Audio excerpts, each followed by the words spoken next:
Implementation of the Supreme Court ruling on local government autonomy tops APC caucus meeting in Abuja. Plus, Office of the National Security Advisor dismisses the stand of former Kaduna State Governor Nasser El-Rufai, alleging that the office coordinates the payment of incentives to bandits.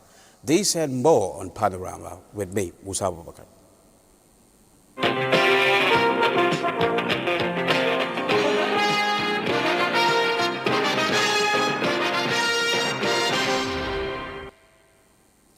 President Bola Tinubu has urged state governors to ensure implementation of the Supreme Court ruling on local government autonomy. The president spoke at the National Caucus meeting of the All Progressives Congress, APC, in Abuja. The meeting at Conference Center of the State House also had Vice President Kashim Shettima, former Vice President Yemi Osinbajo, President of the Senate, Godswill Akpabio, in attendance. Sitting and past state governors, National Assembly members and other stakeholders were equally in attendance, while governors of Bayelsa, Rivers, Enugu, Delta and Rivers State, who recently defected to the party, joined the caucus for the first time. President Tinubu says as part of ways to position the country for the better, the local government autonomy must be effective.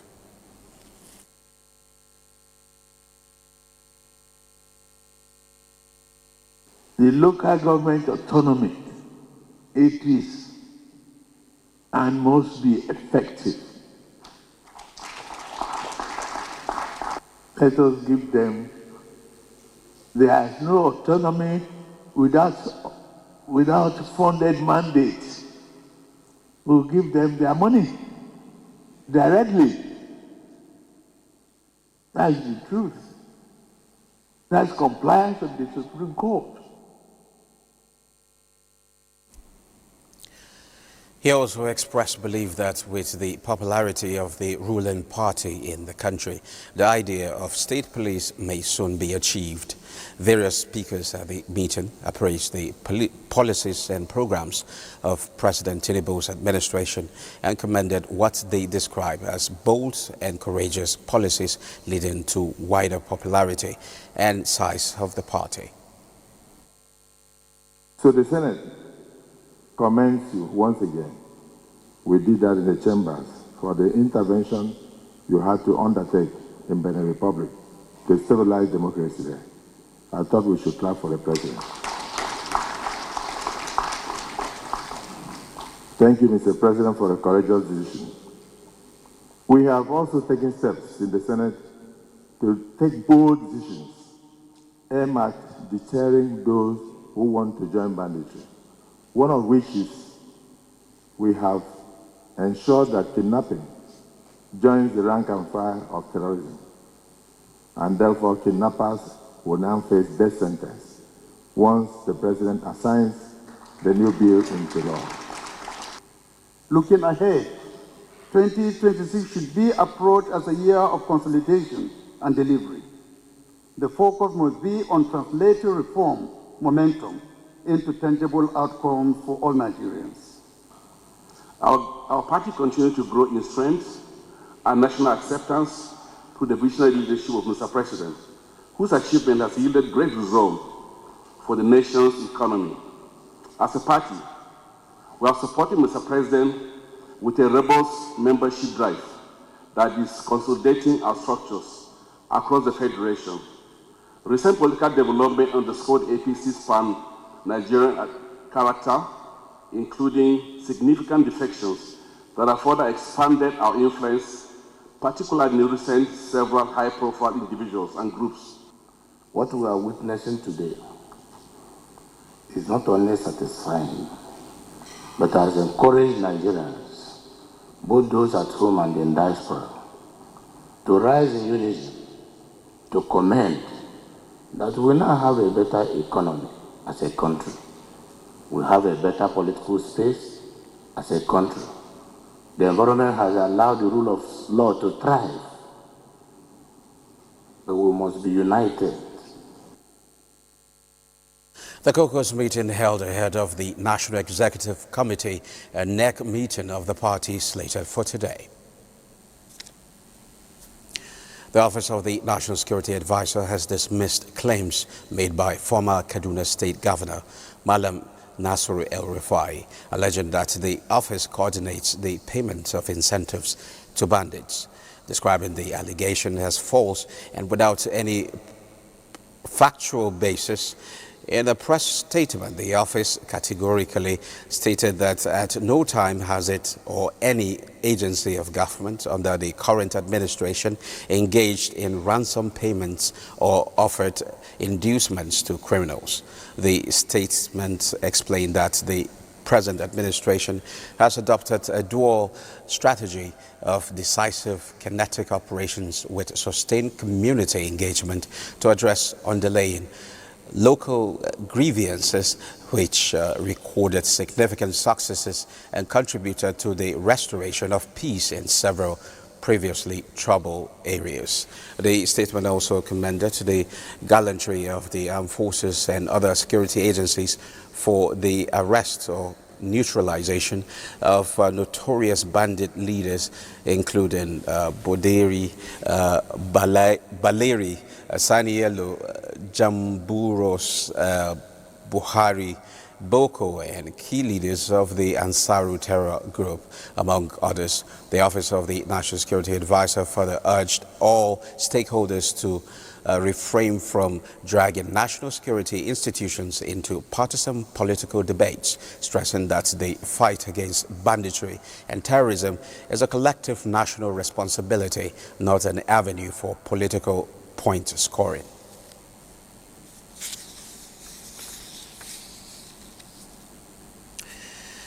In compliance with the presidential directive, the Federal Ministry of Housing and Urban Development has flagged off the construction work of the 6.7 kilometers Wuju Road in Kano Metropolis, inspecting the ongoing construction. Minister of State for Housing, Yusuf Abdullahi, said the project will gulp about 47 billion naira with a completion period of 24 months. And local government areas of Kano State, the Wuju Road was conceived in 2013 to address the environmental threats being posed by the Jakara drainage to the communities along the corridor during rainy season. Project starts from Goranduzi off Aminu Kano Way and terminates at Airport Road, covering a distance of 6.7 kilometers. However, the state government recently constructed about 800 meters of the 6.7 kilometers of the road and sought the intervention of federal government through the Ministry of Housing and Urban Development. The President approved the project to be constructed at the cost of 47 billion naira. To appreciate the President. The contractor also assured of timely completion. Federal Controller, Ministry of Housing and Urban Development, Dambaba Yahaya Haruna, reaffirmed commitment to ensuring strict adherence to contractual terms. For the benefiting communities, the project will not only address environmental challenges, but open windows for more economic activities to thrive. Kano State Government has since commenced payment of compensation of structures to be affected by the Wuju Road project, which is designed to be a dual carriage lane with adequate drainage system and street lights. From Kano, Samira Hamisishara, NTA News. A workshop on women in digital empowerment network is advocated capacity building, robust mentorship network, and mainstreaming of accessibility to ensure women with disabilities are not excluded as part of ways to bridge the digital gender divide. This was at the second engagement organized by National Open University of Nigeria in collaboration with United Kingdom Gender Equality Partnership for Nigeria and University in London. Findings from the gender analysis and needs say that a large, young and motivated female population in Nigeria is eager to join the digital workforce. However, their potentials are locked behind barriers due to high costs and lack of access to quality training, coupled with infrastructural deficits and social constraints. Where every woman's voice is heard. Ensuring that women and girls are empowered within digital spaces is a strategy imperative for national competitiveness. This project is really going to bridge a lot of gap in the digital space, especially for women and women with disabilities. The British Council wants us as a group to recommend to the Nigerian government to investigate and then recommend policy implication of women being excluded in the digital sector, especially in the tech world. The Director of Advancement and Linkages at National Open University, Professor Ganiat Adeshina Usman, described the tripartite collaboration as a meeting of minds blending local insight with global expertise to create impactful research and solutions. It's now time to pause. Has in the past 1 week witnessed a series of inauguration of major projects such as key roads and bridges, housing estates, airports and toll gate projects, among others, restating the government's renewed commitment in infrastructure expansion and improved service delivery. And as I focus on Panorama from 98 Port Harcourt Network Center, I am Deepa Barry Sildoma Wenke. River State government is looking at the costs and feasibility of linking Obakari in Emoha local government area with a bridge to Port Harcourt through Rumolumeni in Obiakwa local government area. Governor Siminalayi Fubara disclosed this at the inauguration of the reconstructed Obakari Junction to Waterside Road following fresh appeals from the people. Kingsley Amadi reports. The 9.29 kilometers Obakari Junction to Obakari Waterside Road project was awarded in September 2024 and has been completed 3 months ahead of the scheduled timeline. It is fitted with solar-powered street light for better visibility at night. Governor Fubara says the road was awarded at the most difficult time in the state's political history and will significantly impact the state positively. I'm taking note of the most beautiful parts of their request. Connecting a bridge from the other side to this side. I will go back, we will study the situation, look at the cost implication, and I assure you, we will get back to you. You have other things of interest by the state government and some federal assets. Protect them.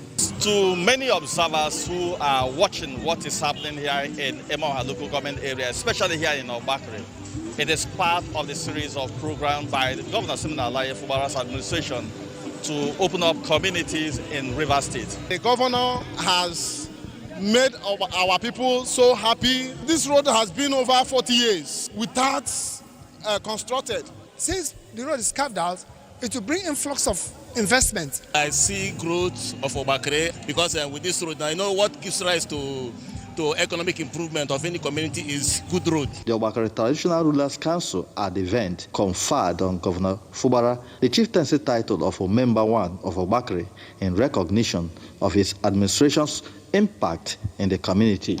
In Port Harcourt, Kingsley Amajiri, NTA News. Joining me to throw more light on the inauguration of major infrastructure projects in River State is Dr. Ima Weke. He's a lecturer and a public analyst. You're welcome, sir, to the program. Thank you very much. Let's look at these inaugurations. The month of December has been a very busy one for the River State government with the inauguration of various projects. Can you speak to this? Yes, with a commendable effort from the governor of River State trying to open up the hinterlands away from the metropolitan areas of River State.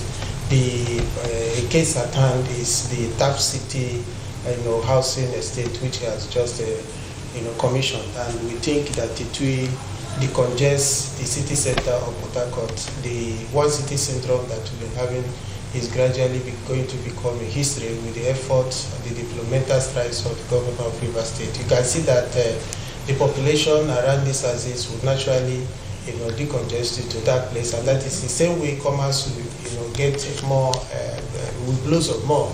The economic life of the people around that houses will fetch a high. Okay. You will also agree with me that most of these projects are sited in local government areas, and the people are saying, how can they sustain this? What do you have to say to that? That is very key. Like I said earlier, we shouldn't just have one city in Rivers State. That is one point. Another would be that it will aid commerce. Those in the local areas produce, most food items that people in the city eat come from the rural areas where we still have arable land. So it's an avenue for the people to move their products to the city. It's a very worthwhile effort from the government there. Okay.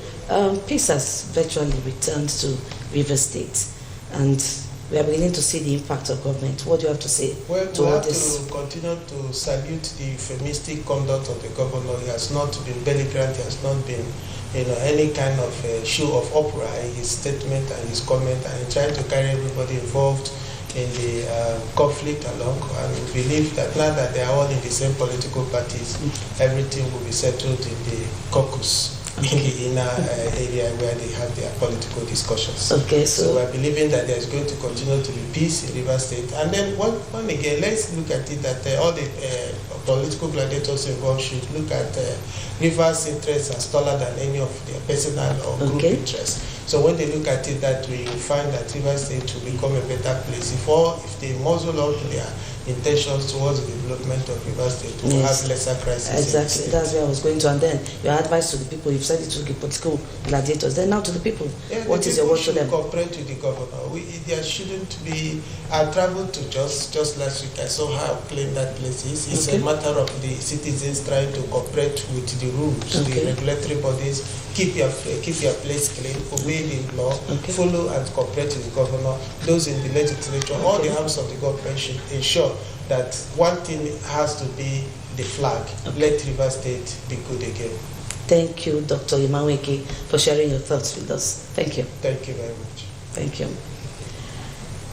Conversations around Nigeria's future has once again placed young people at the center, with stakeholders emphasizing value reorientation as a key response to addressing some vices. Development experts also believe that aligning the qualities of resilience and creativity of the youths with strong ethical standards will accelerate progress towards national goals. Chidibero reports. Nigeria's youthful population has been described as having a potential demographic advantage. But experts warn that without deliberate value reorientation, the nation may struggle to achieve its long-term aspirations. Analysts say the behavior, mindset, and choices of young people will significantly shape the country's trajectory. They argue that nurturing values such as accountability, diligence, and respect for national institutions is critical to converting youthful energy into productive outcomes. It is very important, far more important, that in case you want to build the Nigeria that all of us desire, the youth must come out from their cocoon. The youth must bring the toga of disrespect down. The youth must come up and say, we want to achieve development in the area of this new idea of bringing good orientation to everybody. And this is everybody's work. With the renewed hope agenda and policy and programs, looking at the revolution coming on board, I think it will go a long way to impact developmentally. According to youth development practitioners, programs that integrate value education with skills training have shown promise in steering young Nigerians towards productive livelihoods. They urged policymakers to scale up such initiatives and ensure they are inclusive and sustainable. Youth will be engaged, people will be occupied, people will be busy, and social restiveness will be brought to minimal level. We should not wait for white-collar jobs as youths. That is a mistake we make in Nigeria. Every youth is a potential entrepreneur. Therefore, they have to explore what they have and bring it to bear. Observers argue that shaping the right values among youths is a collective duty that extends beyond government. In Port Harcourt, Chidiebere Onyia, NTA News.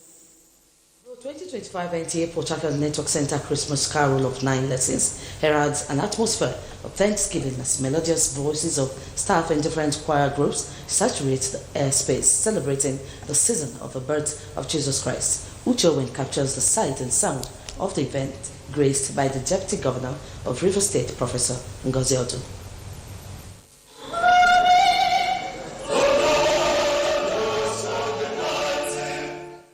Church leaders and choir groups from Catholic, Orthodox, and Pentecostals across the state took turns to pray, praise, and inspire the gathering to worship God for His blessings.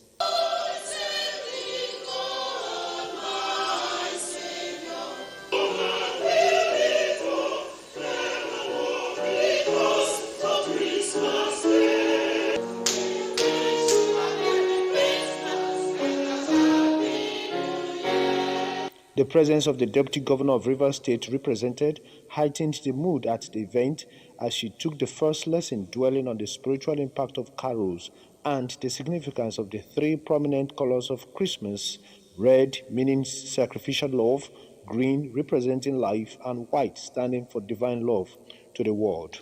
Your house and your kingdom will endure forever before me. Your throne will be established forever. Nathan reported today all the rest of this entire revelation. In an exhortation, Reverend Father Walter Hejirika explained that the greatest gift to the world is Jesus Christ. Thus, man should emulate God by giving, loving, and forgiving others. We are celebrating the love of God for us. We are celebrating the fact that He said He wants us to be one with Him. The Zonal Director, NTA Port Harcourt Network Center, Mr. Paul Arte, and other participants added their impressions of the spiritual impact of the exercise. This season is not just for merriment. It's for us to share love, show kindness. That food, that rice and chicken, that fufu or whatever you go for, it's the time to share it with the loved ones. Christmas is a time when we remember that God became man just to come and show us His love, because God is love. Cutting of the 2025 Christmas cake and a Thanksgiving procession by the NTA family climaxed the event. In Port Harcourt, Uchechukwu Onwe, NTA News. From Port Harcourt. Thank you for watching. Bye for now.